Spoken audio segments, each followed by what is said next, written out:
ON1 has made it pretty easy to download presets into their program. So I'm on their site here with just some of their free ones that they offer. And I'm going to just grab this wildlife adventure one. If you're not signed in, sign in. Once you've signed in, it will take you to the next page. You've got two options here. You've got the option of download here. Click on it, download presets. Now I'm going to go to my download folders. And as you can see, now I've got that Wildlife Adventures zip file. I'm going to right click on it, extract here.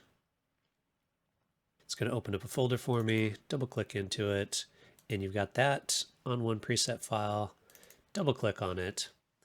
Now note, sometimes you might get two files here.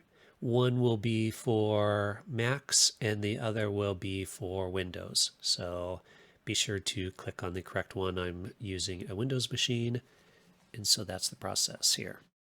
Then you get this pop-up, will be installed, yes. Tells me there were no errors with the install. I'm going to jump over to edit. And if I go looking, I've now got that Wildlife Adventures preset that I can apply to things. That's it. It's pretty quick and easy to do.